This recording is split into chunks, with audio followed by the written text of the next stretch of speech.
Hola, schön euch in diesem Video dabei zu haben. Hallo zusammen. Ihr habt uns ganz viele Fragen geschickt und auf die wollen wir heute in diesem Video eingehen. Es sind Fragen rund um uns persönlich, was gerade so läuft, aber auch was unsere Zukunftspläne sind. Da haben wir einiges zu erzählen, aber weil es so viele Fragen waren, haben wir das ein bisschen strukturiert und eher nach Themen geordnet. Und ich würde sagen, wir starten direkt. Viele von euch haben uns gefragt, wie es ist, wieder hier in Europa zurück zu sein, ob sich vieles verändert hat für uns und ob wir es bereuen, wieder zurückgekommen zu sein. Ja, und ich würde sagen, es hat sich schon einiges verändert. Also man merkt, die Zeit ist hier natürlich nicht stehen geblieben, als wir weg waren. Aber trotzdem, dieses Vertraute ist schon immer noch da. Ja, das finde ich auch richtig schön, dass wir ja hier zu Hause, wir wissen, wo wir einkaufen gehen können. Wir wissen, wo wir die Sachen herbekommen. Wir haben ja Jimmy komplett neu renoviert, falls ihr die letzten Videos nicht gesehen habt. Wir konnten zum Baumarkt fahren, wir wussten, wo wir die Farbe und das ganze Material herbekommen. Und das ist schon was sehr Entspannendes. Ja, es ist einfach 100% Komfortzone. Ja. Und das tut uns auf jeden Fall auch gerade richtig gut. Wir merken schon, dass die Grundstimmung hier in Europa gefühlt ein bisschen anders ist. Irgendwie ist da so eine Unsicherheit oder... Eine Anspannung. Ja, schon. Also die Grundstimmung ist nicht mehr so positiv, wie sie auch schon mal war. Ist auch natürlich auch nachvollziehbar mit dem, was überall so los ist. Aber das ist schon etwas, was auf jeden Fall vor unserer Reise oder vor der Abreise anders war. Ja. Aber ich würde sagen, wir bereuen trotzdem nicht wieder hier zu sein. Nö, überhaupt nicht. Also wir finden es richtig schön, auch hier Familie und Freunde zu treffen. Obwohl mich eine richtig fiese Grippe erwischt hat und ich die letzten Tage richtig flach gelegen bin. Aber trotzdem, wir waren in einer Wohnung, ich konnte mich ja ziemlich gut auskurieren. Und so diese kleinen Sachen im Leben, die wir davor als selbstverständlich wahrgenommen haben, haben uns während der Reise gezeigt, dass es doch nicht selbstverständlich ist, einfach fließend Wasser zu haben, ein Dach über dem Kopf zu haben und all das Zeugs. Also, ja. Das weiß man jetzt auf jeden Fall sehr zu schätzen. Ja. Und ich glaube auch, dass wir unser so Zwischentief auch so ein bisschen überwunden haben, weil wir hatten ja auch erst anfangs so eine Phase, wo wir zwar quasi die Reise beendet hatten, aber noch nicht in was Neues starten konnten. Also können wir jetzt gerade immer noch nicht, aber es nähert sich. Ja, die Pläne ändern sich ja immer wieder. Das sowieso, aber es wird langsam konkreter und da kommt auch die Vorfreude langsam. Also so diese Leere, die wir dazwischen hatten, die geht auch langsam weg. Und jetzt kommt langsam so eben diese Aufbruchsstimmung und diese Vorfreude. Ja. Eine andere Frage, die auch persönlich zum Persönlichen gekommen ist, war, wie es war nach so langer Zeit, wo wir 24/7 zusammen waren, in einem engen Raum, ob wir uns jetzt nicht mehr wünschen, jeder für sich was zu machen. Wir haben ja 2 Vans quasi, ob es sich nicht ergeben würde, dass man mit 2 Vans unterwegs ist oder jeder sein Ding macht. Wie siehst du es? Ich glaube, wir sehen es da ein bisschen unterschiedlich. Ein bisschen? Ich muss sagen, ich hatte auch während der Reise zwischendurch mal so das Gefühl, ich würde gern mal vielleicht was machen, was Roberto nicht so interessiert. Oder vielleicht auch mal was für mich machen. Wobei ich einfach allgemein so mehr der Typ bin, der auch mehr Zeit für mich braucht. Und ich will ja auch, ich habe glaube ich mehr den Drang, auch ein bisschen meine Grenzen auszulotsen. Und da würde ich kann mir total vorstellen, mal für ein paar Tage auch so eine... oder für längere Zeit so eine Fernwanderung für mich zu machen oder vielleicht halt mal mit einem der beiden Fahrzeuge, da müssen wir noch aushandeln, wer mit welchem dann fährt, mal irgendwo unterwegs zu sein, vielleicht auch eben was zu machen, was dich halt nicht so interessiert, aber also ich habe jetzt auch nichts Konkretes im Kopf und im Endeffekt, also es ist jetzt nicht so, als würde ich das Gefühl haben, ich muss aus dieser Konstellation hier flüchten oder ich müsste hier raus, gar nicht. Also für mich ist es, ich sehe es nicht ganz so. Ich glaube, ich bin jetzt froh, dass wir an einem Punkt gekommen sind, wo wir auch ein bisschen runterfahren können. Vielleicht, kommt der Moment, wo wir sagen, hey, du hast eher Bock auf Wandern und ich habe eher Bock, am Synchro rumzuschrauben oder so. Und da würden sich vielleicht dann für ein paar Tage oder Wochen unsere Wege trennen. Aber grundsätzlich glaube ich, dass wir halt schon zusammen gerne die Sachen machen. Auch wenn wir beide Sturköpfe sind, uns und immer wieder aneinander geraten. Aber wir haben damit gelernt, umzugehen. Das ist auch das Schöne. Während diesen 4 Jahren mussten wir jedes Problem, was wir hatten, ausdiskutieren. Das geht nicht, dass man es einfach auf die Seite schiebt und nach 8 Stunden nach Hause kommt und dann ist es irgendwie aus den Augen, aus dem Sinn. Ich glaube, das hat uns ja auch stärker gemacht. Auf jeden Fall. Ihr seht, wir sitzen wieder im Sprinter, das heißt, das Makeover ist abgeschlossen von außen, von innen und auch technisch. Seit dem letzten Video war der Jimmy nämlich beim Mechaniker. Der hat ihn nochmal richtig gut auf Herz und Nieren, sagt man glaube ich, durchgecheckt. Und er war voll des Lobes. Wir sind richtig begeistert, wie gut er sich gemacht hat. Das Einzige, was er machen musste, war das Tauschen der Glühkerzen. Da waren wohl anscheinend alle vier durch. Ja. Und das wussten wir ja bereits. Also wir hatten ja damit schon Probleme mit dem Starten auch während der Reise. Aber es ging halt immer irgendwie. Und wir haben da nie wen gefunden, wo wir das Vertrauen hatten, dass das auch richtig gut gemacht wird. Also in dem Sinne, unser Mechaniker des Vertrauens hat die jetzt ausgetauscht, ist mit dem Auto auch zum TÜV. Und ja, Jimmy ist mit wehenden Fahnen durch den TÜV gekommen, ohne jeden Mangel. Und somit, ja, freuen wir uns richtig, dass wir wieder unseren Van als... Ja, unser trautes Heim wieder haben. Ja, genau. Und zwar so zuverlässig und vertrauenswürdig wie eh und je. Also wir können uns wirklich darauf verlassen, dass wenn wir mit dem Sprinter unterwegs sind, wir von A nach B kommen, dass alles gut läuft, jeder Handgriff sitzt. Und ja, wir können wieder damit losstarten. Vor allem gibt uns ja das die Sicherheit, dass wir hoffentlich nicht irgendwo am Straßenrand stehen bleiben. Das ist ja mit dem Synchro, unserem zweiten Fahrzeug, ein bisschen anders. Dazu sind aber auch sehr viele Fragen gekommen, wieso wir uns überhaupt einen zweiten Camper zugelegt haben. Wieso haben wir uns einen Synchro zugelegt? Was war der Plan dahinter? Also einen Plan hatten wir, glaube ich, nicht. Ich glaube, das war so eine spontane Kurzschlussentscheidung, die wir aber bis heute nicht bereuen, oder? Nein, also wir waren letztes Jahr in Deutschland unterwegs damit und wir hatten riesig Freude, obwohl wir wissen, dass einiges gemacht werden muss. Ja, es sind Sachen, die wir schon beim Kauf wussten, dass die gemacht werden müssen. Zum einen ist die Karosserie, die ein paar Roststellen hat. Das wussten wir von Anfang an. Das Fahrzeug muss lackiert werden. Wir wollen noch unbedingt ein Klappdach oben montieren, entweder am Westfalia oder ein Mosaikdach. Also wenn irgendjemand von euch Vor- und Nachteile vom kurzen Ausschnitt oder vom großen Ausschnitt bei den Varianten erläutern kann, schreibt es doch gerne unten in die Kommentare.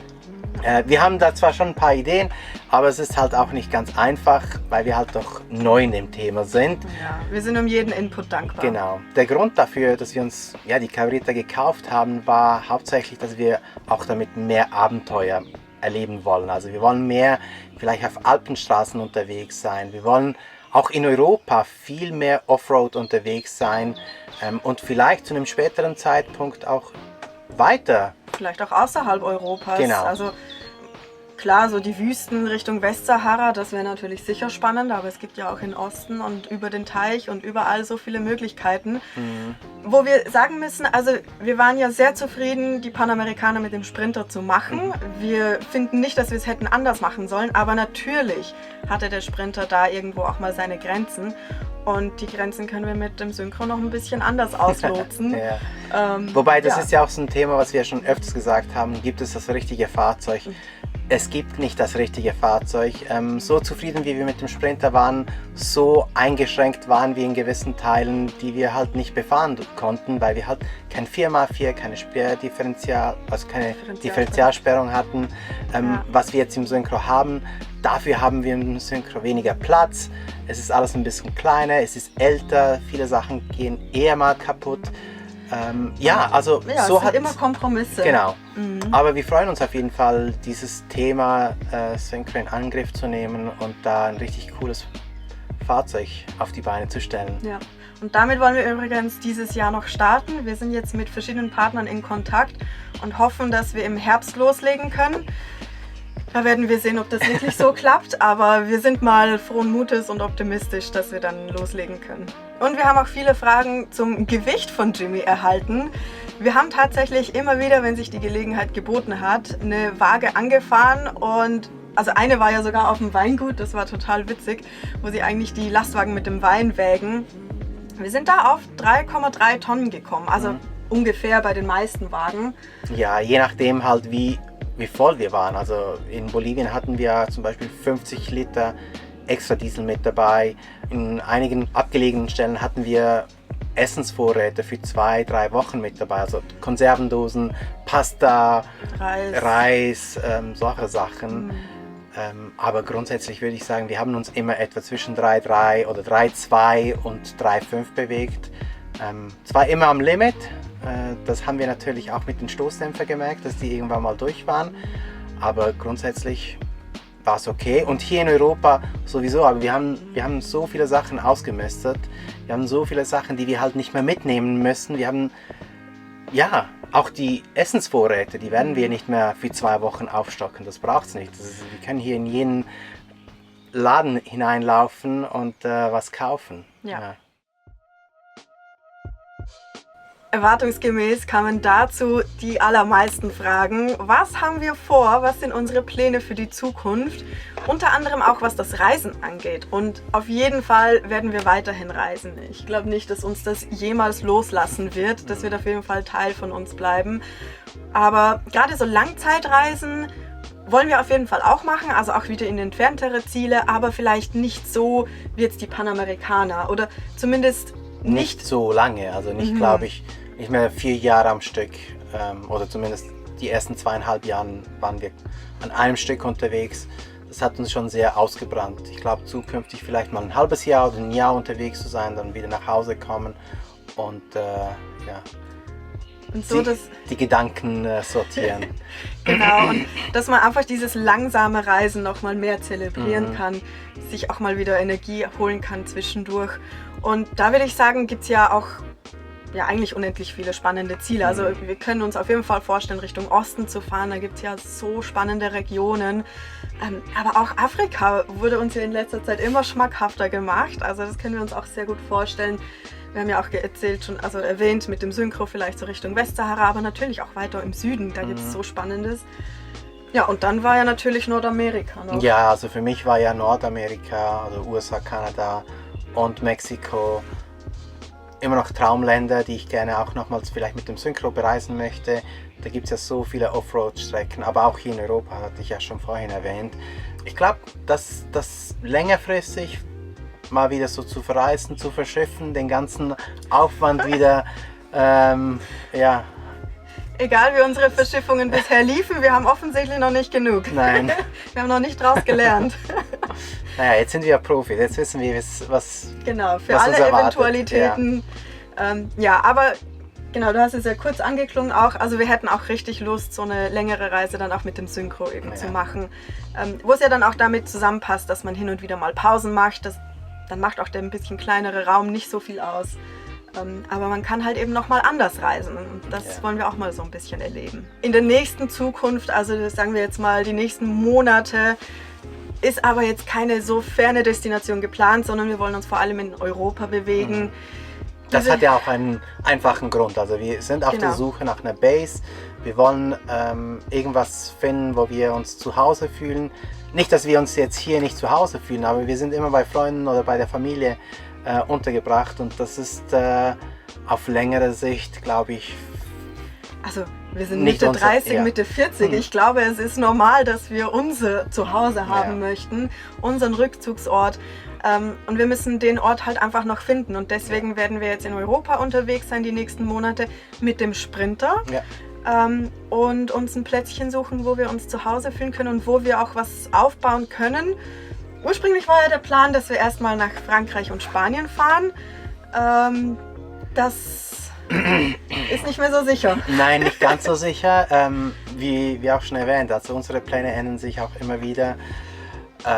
Wir sind auf einen neuen Plan gekommen. Wir könnten auch die nordischen Länder besuchen, wie Schweden, Norwegen. Das würde uns auch auf jeden Fall gefallen. Ja, falls ihr auch hierzu irgendwelche Inputs habt, ob ihr die Länder schon kennt, wie ihr sie so erlebt habt, dann schreibt es gerne unten in die Kommentare. Ist immer interessant, einfach auch andere Meinungen zu hören. Und jetzt müssen wir uns einfach in der nächsten Zeit noch entscheiden, ob wir jetzt erst Richtung Süden oder Richtung Norden fahren und einfach die Reihenfolge damit umdrehen. Aber ja. Ja, die nächsten 2 Wochen werden wir aber auch mit dem Synchro unterwegs sein. Das hatten wir auch schon erwähnt, dass wir nach Österreich fahren wollen. Ja. Und währenddessen müssen wir uns dann entscheiden. Genau. Ja, und wie soll denn unsere Base nun aussehen? Wir haben da ein paar Vorstellungen. Eigentlich zu viele Vorstellungen. Ja, und es muss ja auch noch kompatibel sein mit dem Portemonnaie. Und das ist das Problem. Aber wir wissen auf jeden Fall, es soll etwas sein, das wir renovieren können, das man ausbauen muss. Denn ja, das hilft beim Portemonnaie. Aber wir haben auch Lust, wieder was mit den Händen zu machen, uns dreckig zu machen und so das Ergebnis zu sehen von dem, woran wir arbeiten. Wir wollen uns wirklich so ein Zuhause aufbauen. Ja. Ich glaube, da sind unsere Vorstellungen auch ein bisschen anders. Jessie wird am besten einen Steinhaufen kaufen und dann ein Haus bauen. Und ich finde, wir sind beide nicht vom Fach. Kein Hindernis? Ist kein Hindernis, eigentlich nicht. Aber vielleicht klein anfangen. Man kann sich immer noch ein zweites Haus vielleicht irgendwo bauen. Ja, wer weiß. Ganz einfach, ne? Ja. Ja, aber auf jeden Fall, das ist so die grobe Idee, etwas renovieren und zu unserem Zuhause zu machen. Und wir hatten vor einem Jahr etwa, mal so die Idee auch erwähnt mit dem Campingplatz. Also die Idee ist ja nicht, dass wir das nicht mehr machen wollen, sondern wir haben gemerkt, wie schwierig es ist, hier in Europa sowas aufzubauen. Da gibt es so viele Regulatorien, es gibt so viele Vorschriften, es gibt so viele Sachen, die man berücksichtigen muss.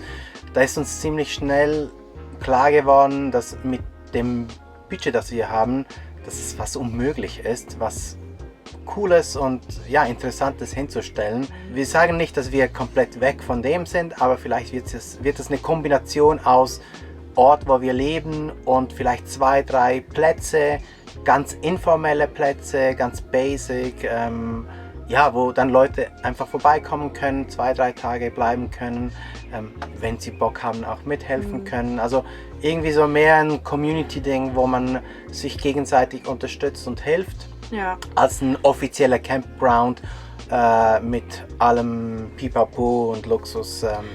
Ja. Ja, ich glaube, so ein richtiger Campingplatz hat halt in Europa auch so ein bisschen einen anderen Charakter, als wie wir das in den Amerikas erlebt haben. So dieses Overlanding, das ist ja schon ein bisschen anders, als wie man das hier in Europa mit dem Camping so lebt. Und also nicht, dass es besser oder schlechter nein, ist. Nein, es ist einfach anders. Und genau. Ich glaube, wir sehen uns da nicht so ganz drin. Und eben, wenn man das so machen würde, das aufzuziehen, das hat einfach ganz andere Dimensionen. Ja. Von dem her so dieser Community-Ansatz, glaube ich, passt ein bisschen besser zu uns. Ja. Und wo? Und wo? Ja, das ist die große Frage. Ja, also ursprünglich war ja Spanien, also Nordspanien und Frankreich, Atlantikküste Frankreich geplant. Ist immer noch nicht ausgeschlossen. Nein, ich glaube, das ist schon auch ein Favorit, so die Region. Aber? Also gerade Nordspanien entpuppt sich als schwieriger als gedacht. Ja. Sehr teuer. Ja, sehr stark reguliert auch, obwohl uns die Region da ja extrem gut gefällt. Das wäre in Frankreich ein bisschen einfacher. Ja, und dann ist eben der Gedanke mit dem Norden noch. Also Norwegen, Schweden, das sind ja auch sehr attraktive Orte. Also gerade besonders Schweden, sehr attraktiv bei so einer Haussuche oder ja, einer Base-Suche. Und von dem her wollen wir das ja auch nicht ausschließen. Also wir sind da neugierig und überlegen eben deshalb vielleicht das umzudrehen und erst in den Norden zu fahren und dann in den Süden, um das auszuchecken. Weil ich sage jetzt mal, Spanien, Frankreich kennen wir so ein bisschen, wissen wir ungefähr, was wir erwarten können. Norwegen, Schweden ist für uns beides so ein bisschen... Also viel unbekannter. Ja, auch. Genau. Und wäre schön, sich mal ein Bild zu machen, ob es möglich wäre. Vielleicht ist es gar nichts für uns. Vielleicht ist es die Traumdestination, das wissen wir halt jetzt noch nicht. Wir wollen ihm auf jeden Fall eine Chance geben und nicht einfach vorweg schon was ausschließen.